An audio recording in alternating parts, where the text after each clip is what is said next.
To conclude this quick look into using Session, we're going to look at how to transfer things from session work into a complete arrangement, and also how to take a clip and create new material for a clip. Let's look at what we're starting with. First, over here we have a drum track ready with several clips in place. We also have a bass part. Again, several clips ready. We also have a crash cymbal, and additionally a separate drum part.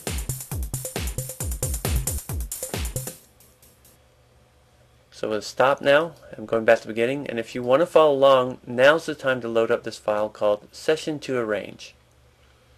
Now let's come back over here, and you'll see that everything's normal. The way that we're going to get this into an arrangement is by activating the global record button right up here at the top.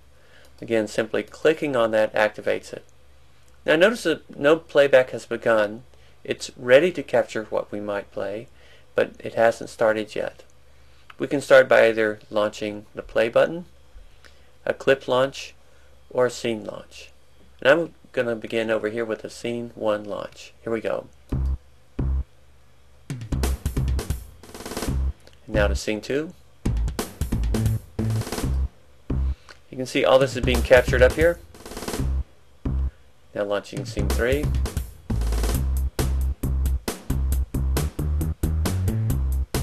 And on to scene 4. Launching the crash. Back to scene 3.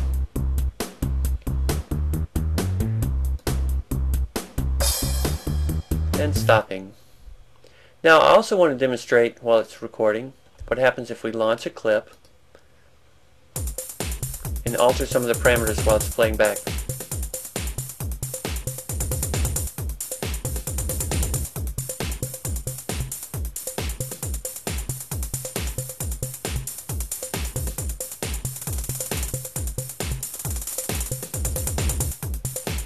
And stopping. Now again, across the top we've seen an overview of what's been happening. To get a clear view of this, simply press Tab, and that takes us over to our arrangement view. I'm going back to the beginning, and now we can play back exactly what was captured simply by pressing on play.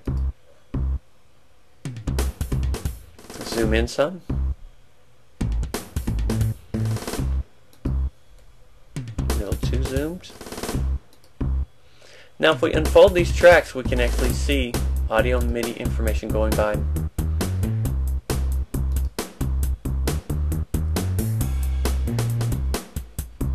Comes a crash. So we're actually seeing audio and MIDI information here. Change our zoom a little bit. And keep playing. Coming back down here.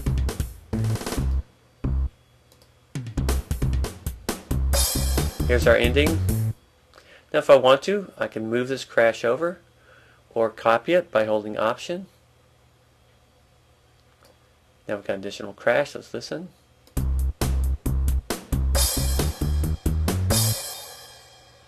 And now that makes a better ending. We can also mark sections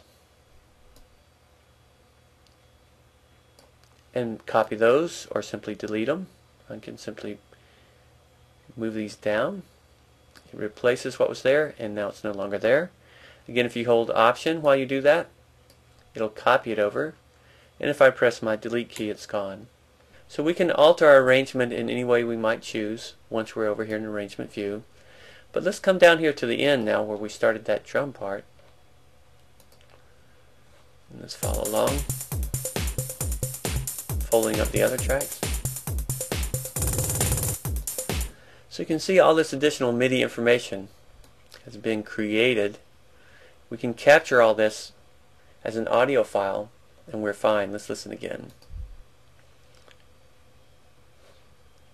Coming back down to where the drum part starts by clicking and holding.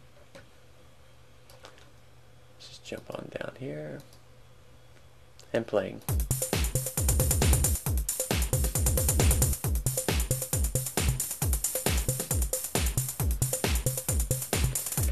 So now we could capture this as audio, create new clips, and being able to use this freely any way we want to. This is also useful in terms of if we're back here in session view, We have any MIDI effects we might want to use on a track. We could also be changing these live and capturing the results of that and creating new audio material. So you saw me altering simply the beat repeat. We have other parameters here. We could also pull in other effects. It's a very powerful way of creating new clips, new loops, new audio material. So that's the two primary ways we want to think about working from session into arrange. First is actually creating a song structure, and the other is working with a single clip, creating new material. Alright, that concludes our first look into Session View and understanding some of the working principles within Ableton Live 7.